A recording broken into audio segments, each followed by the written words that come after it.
back, guys, to the Kneady Homesteader channel. I'm so glad to have you here today because today we're making, well, should I call it Thanksgiving stuffing bread or should I just call it stuffing bread? Let's call it stuffing bread because a lot of you can use this for Christmas, especially my my sisters and brothers to the north in Canada, because I know you guys already had your Thanksgiving. Thanksgiving, though, is my favorite holiday, for those of you who didn't know. I love getting together with family and friends. I love the food. I love the giving thanks. We always do like a tradition where everybody writes down what they're thankful for on a piece of construction paper, and then we do the old-fashioned chain link with them, and I hang it as garland on my tree. That's our Thanksgiving thankful ribbon, and I've been doing it since my boys were little, and we do it every year. So when I make Thanksgiving bread, I know Thanksgiving is upon us. So today we're making stuffing bread. That's what we're calling it, Heather, stuffing bread. Because for those of you who make stuffing for Christmas, this is gonna be perfect for you. So we're gonna make it a little bit different this year than what I did in previous years. I don't have any Vital Wheat gluten. I have to go out and get some. I'm all out, and I'm gonna tweak it up just a little bit. We're gonna make it a little bit of a lighter bread this year and simpler. So I was gonna put flaxseed in it because I do that every year, but I don't even think I'm gonna do that this year because I really want this to be a simple bread that everyone will have the ingredients for it, and anybody can do it. So today we're gonna bake the bread. We're gonna make it, we're gonna bake it, we're gonna set it out, and then tomorrow I'm gonna make another video, a part 2 video for this bread, where we're gonna go ahead and slice it, cube it, and get it in the dehydrator. If you don't have a dehydrator, you can use an oven on real low, and we're gonna dry out our bread cubes. Then we're gonna put it in a either in a bag or an airtight container, whatever you have, and that's what we're gonna use for our stuffing. So that being said, I'm gonna go ahead and put you guys on a tripod because right now, you know, we're fancy here at the House of Con. You're balancing on some black pepper and some garlic right now. So I'm gonna get you off of my containers, get you on a tripod, spin you around, get you to my mixer, and we're gonna put this stuffing bread together. Ooh, I'm so excited. My house is gonna smell amazing. All right, guys, so we are going to start with 2 cups of warm water. To that, we're gonna add 2 tablespoons of instant yeast. And I use SAF brand, SAF.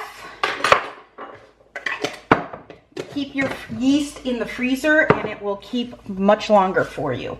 All right, so once we get that in there, we are going to add a 1/4 cup of sugar. Okay, so there's inside of my bowl. And now to that, we're gonna start layering on top, okay? We are gonna be adding 1 cup of whole wheat flour. Now, you can add more than that if you have some Vital Wheat gluten. I don't have any, so we're gonna go light on the wheat. Then I'm gonna go ahead and I'm gonna add 4 cups of all-purpose flour to this, and then I'm gonna reserve 1 cup in case we need it. Okay. Now to this, I'm also going to be adding a 1/4 cup of dried milk powder. You do not want to use milk unless you scorch it and let it cool, like, you know, liquid milk, because it has an enzyme in it that can kill your yeast. They sell dried milk powder at every grocery store. It's really easy to find. It'll be down in your baking aisle. I'm gonna use my 1/2 cup measure, but we're gonna add 1 cup of cornmeal to this. So there's a 1/2 cup, and then there is 1 cup. Okay, then I'm also gonna be adding 6 tablespoons of softened butter. I just put it in my microwave for about 20 seconds. So it's the only time I ever use my microwave is to warm butter or water for bread baking. Okay, we're also gonna go ahead and add 2 large eggs to this. All right, and that's what it looks like. Now we're also going to go ahead and add 4 teaspoons of poultry seasoning. Poultry seasoning is really easy to find in your spice aisle, but if you don't have poultry seasoning, you're gonna add a teaspoon of rub sage, a teaspoon of thyme, a teaspoon of marjoram, a teaspoon of rosemary, and a half a teaspoon of nutmeg. That's what is in poultry seasoning. All right, so to this, we are going to add a teaspoon of granulated onion. You can use onion powder too. I just prefer the granulated. We are also going to add a teaspoon of granulated garlic to this. We are also going to add a teaspoon of sea salt. We are also adding a teaspoon of black cracked pepper.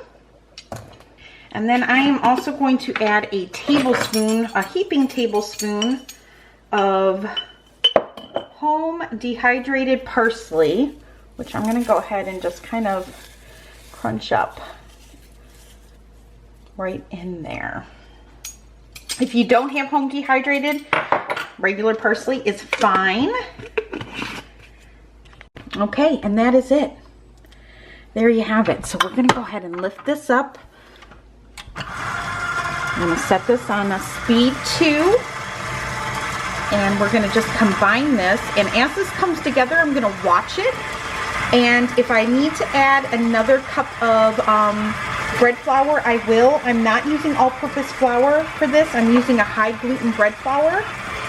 The results are just better. So keep that in mind. If you're going to make this, you might want to grab some bread flour. You can make this with all-purpose flour too. It's just you'll have a better rise and a better texture using high gluten. And especially since I don't have additional Vital Wheat gluten to add to this, I really wanted to make sure that I had enough gluten in here. So you never want to go above a speed 2 when you're making bread, because you will rip your gluten strands on your bread, which is something you don't want to do when you're making bread.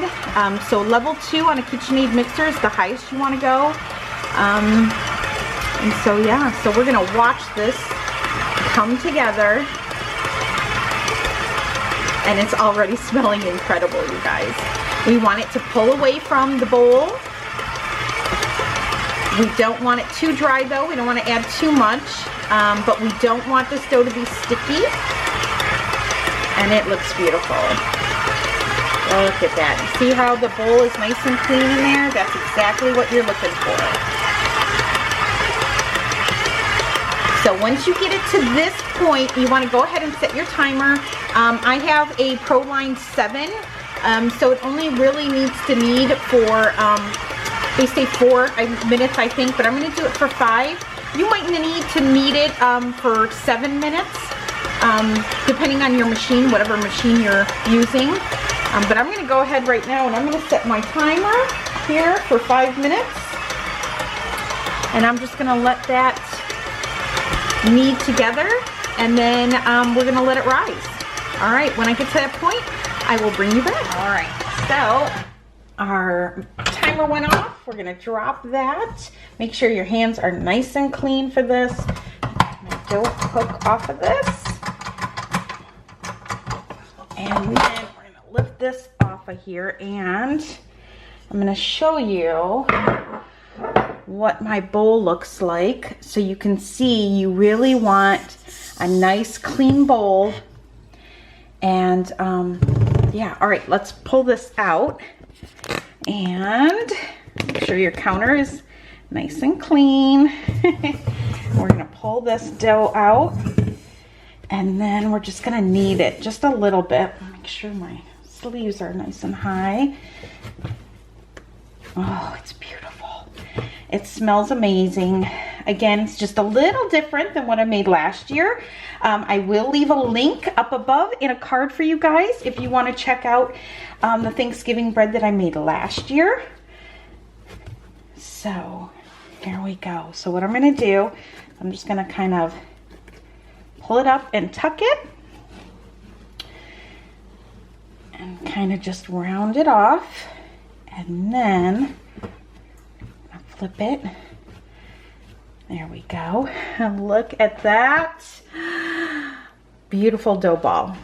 So, you know I got to take a picture for Instagram and Facebook.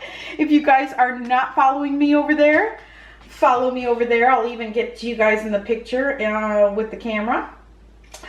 And because I always post over there whatever I'm up to. It's just easier for me quickly to do that. All right, so let me get you aimed up here just a little bit. And in the bowl, I like to add some extra virgin organic olive oil to my bowl. We're gonna put our dough ball in here, and I'm showing for everybody who, you know, because you might not have ever made bread before. That's how easy it is. You don't have to buy those store-bought breadcrumbs. This is gonna be so much better. So I spin it in my oil, and then you wanna turn it, flip it around. There you go, huh? Let me lift you up. It's a little bit easier. There you go. Okay. And now what I'm going to do is I'm going to get a flour sack towel, and I'm going to dampen it with some warm water. So hold on one second. So I used warm water, really warm water, with a flour sack towel, dampen it up so I can drape it over my bread. Now, my oven has a bread proofing option on it. So I'm actually going to be using that to proof my bread because it's one of the reasons why I bought this oven. So, however, if you do not have that option in your oven, no big deal. You can turn on your oven, just heat it up just for about, I don't know, a couple of minutes just to get the chill out of your oven. Turn it off, turn the oven light on, and use your oven that way as a bread proofer. You can also, if you have under cabinet lighting like I do from Home Depot, you can also put your bread up on something and let it get it under the light, and that will also help it proof. Now I'm in Michigan, kind of mid to northern lower Michigan, and it's really cold here. So my kitchen is really cold. So I've got a lot of windows and doors in my house. So bread like this can take a little while to rise. So I'm gonna set this for an hour and check it. I want it to at least double in size. So if it needs an hour and a half, that's fine. Give it an hour and a half. We'll check it in an hour. I'll bring you back. We'll take a look at it. But it might need an hour and a half. We'll see. But because I'm putting it in my oven, it might only need an hour, so we'll see. You can also knead this by hand if you don't have a KitchenAid. It's gonna take you a minute to do it. You're gonna wanna hand knead it for about 10 minutes if you're gonna do it that way. But it can be done. It's a bit more difficult just because this is a much denser dough, but it can definitely be done by hand too if you want to do it by hand. All right, so I'm going to put this baby in the oven and on the proof setting. I'm going to put my wedding rings back on so I don't lose them because I have done that. And I will bring you guys back in an hour. We'll check this together and we'll see from there where we need to go. All right, so it's been an hour. Woo! Yes, I have happy dough. All right. I would say it rose. Look at that. Pretty, right? All right, so let me get my rings off here and let me wash my hands real quick here. And we will get this punched down, rolled out, and into pans. Okay, so before I even punch this down, because I'm going to go ahead and put this over to the side, we're going to go ahead and prep our pans really quickly. So, all right, so here are my pans. Very old, very used, well loved. All right, so what I like to do is I like to use a little bit of lard in here, okay? You can use butter, you can use whatever you like to. I know some people like Crisco, whatever you like to use.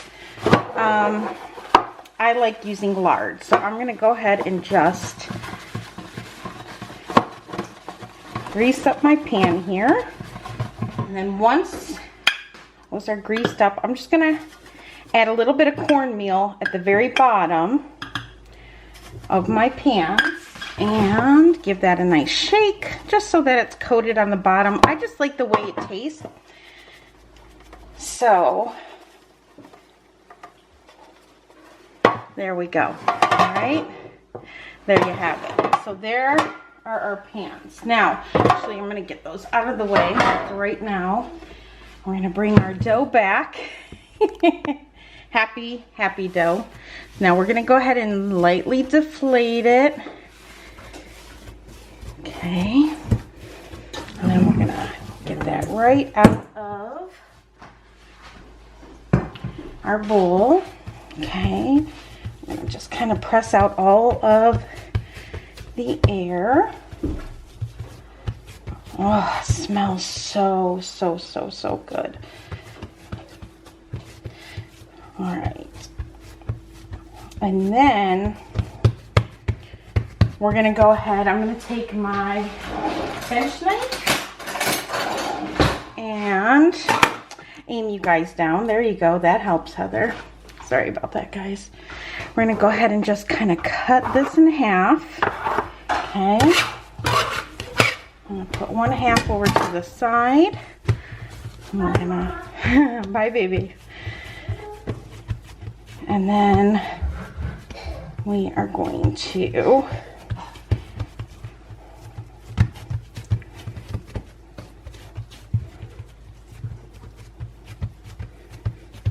okay, so what I like to do, I like to have my bread pan close by. All right, so this is how I do it. There we go. And I like to make it the size of my pan. Okay, then we're going to roll this up. So when we roll it, we're going to pull. We just want a really nice tight roll, because by rolling it tightly, actually, I'm going to press out this side, the bottom side, because this has way too many marks for me.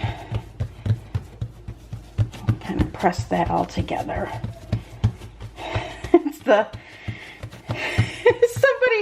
somebody on another video left me a comment. Oh, it was about the broken beans, not canning broken beans. And there's a good reason why you don't can. It's fine to cook with broken beans, but you never want to can broken beans, because it can create a density issue when you can. But somebody called me persnickety, and I have to say, it made me laugh. And now I want to use that word when I describe myself, because I kind of am persnickety. So I'm being persnickety about my dough right now and wanting it to be pretty. Even though it's going to end up in bread cubes, the perfectionist in me wants a pretty loaf of bread. Okay, so there we go. All right, so we're going to go ahead and do this again. We're going to roll it and pull it tight. Okay, you just want a nice tight crumb. And then we have our seam. So now we're going to pinch our seam together. Now this is a denser dough, so your seam might want to come apart. It's fine. What I do is I go ahead and we're going to kind of pinch that into. Lay it down towards your counter and kind of just rub it firmly, but you don't want to smash your bread dough. Okay. And then with the ends, we're going to go ahead and poke them and pull them up, all right, and pinch them. That's just going to give you a pretty end to your loaf, okay? Which again, I'm persnickety about. Oh my gosh, such a great word. Such a great word, and it really does define me. So I'm gonna run with it and use it. All right, so there we go. Really pretty seam, okay? Then we're gonna roll it. We're gonna kind of just get that nice and smooth, okay? And then in the pan we go. Now, when it's in the pan, You can leave it like this. I like to make sure the ends are tucked. Okay, push down and tucked. And then I like to kind of press my bread out a little bit. And this will just make sure that it fills your pan. And you'll get a nice, beautiful, even loaf. I know some people don't care about what their bread looks like. I really do. I do take pride in a beautiful loaf of bread. I really do. It makes me happy. And I really like it. Okay, so here we go. We're gonna do our second loaf. Okay, we're gonna press it out on the side, and then we're gonna go ahead and we're gonna flip it so we can make sure the underside is just as pretty. So I'm gonna push and stretch, get all the air out of this dough. I'm gonna go ahead and flip it. And again, press all of this. I want it pressed together so it's pretty. I love making bread. As much as I love canning, like my passion is to make bread. If I could work at a bakery and just like don't talk to anybody, don't deal with any drama, just let me bake bread all day, that would be my dream job. I'm not even kidding. Making bread is so therapeutic and really does make you feel, I don't know, bonded with your foremothers. Can't explain it. Anyone who's made bread knows. You get it, right? Okay, so here we go. We're gonna roll this up. Okay, roll and tuck. Tuck, nice tight roll. Go ahead, pinch that seam together. Push the corner in, flap it up. Okay, push that corner in, flap it up. Okay, and then I'm gonna go ahead and press that seam.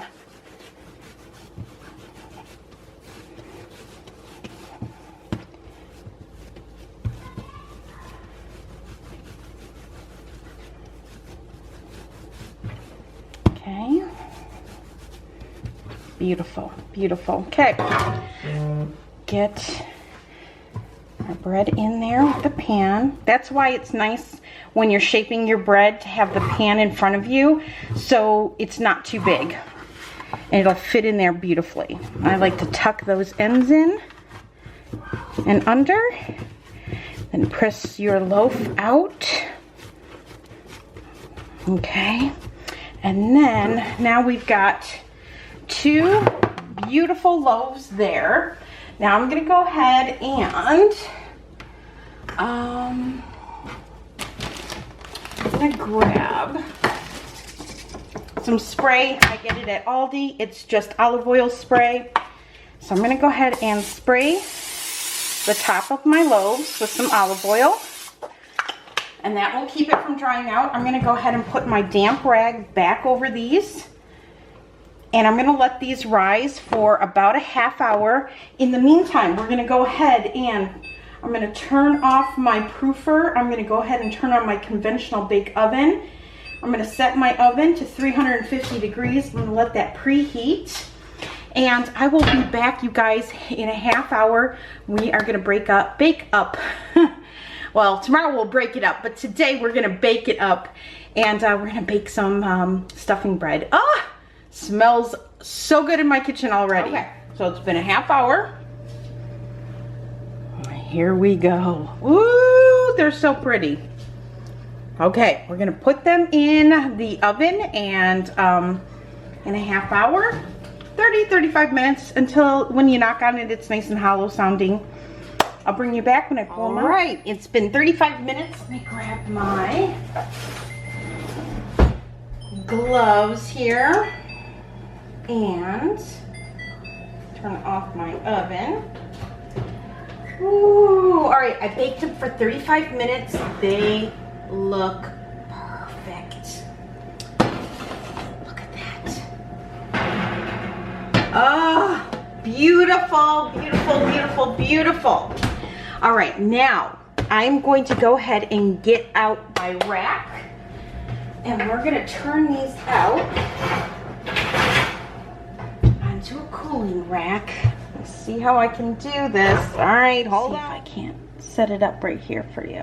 All right, let me grab my gloves again.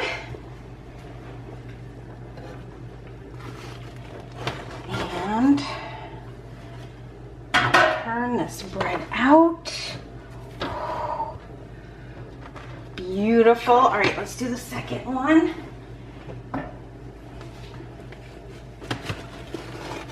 Oh, perfect. All right, let me put those in my sink.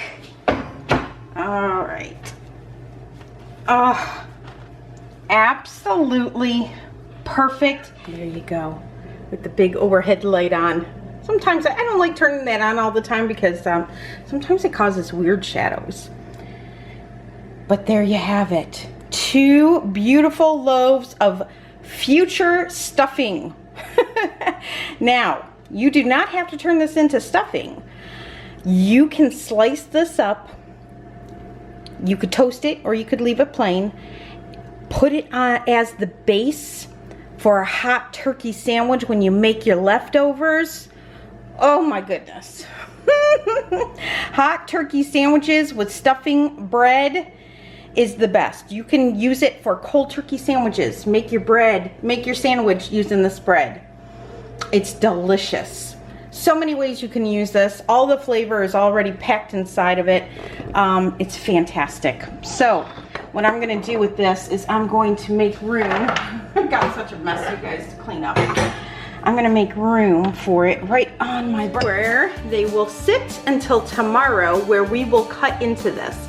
So I'm gonna link tomorrow's video to this one when it's uploaded. And then I will also link this one to tomorrow's video to this video, so they're interchangeable. So in the future, you guys can find both videos together, because tomorrow, I didn't want to make this video too long, but tomorrow we're gonna slice this up, we're gonna cube it, we're gonna put it in the dehydrator, or you could put it in your oven on low if you don't have a dehydrator. But we're gonna dry this bread out and turn it into stuffing cubes. And then I'm gonna put it in an airtight container, or you can put it in plastic bread bags. I buy my bread bags, I get that question all the time, at Walmart. 100 bread bags are $2, and they're just with the twisty tie. That's how I store my bread, and that's how I store my breadcrumbs sometimes. But that's it. So tomorrow we're gonna cube this up, we're gonna dehydrate it, we're gonna get it ready for Thanksgiving. And we're gonna get ready to turn this into some beautiful homemade stuffing. So, all right guys, I hope you enjoyed this video. If you did, share it on all of your social media sites. Help other sisters and brothers out who wanna make their own stuffing this year from scratch. And yeah, I'll be seeing you tomorrow when we turn it into bread cubes. All right guys, see you tomorrow.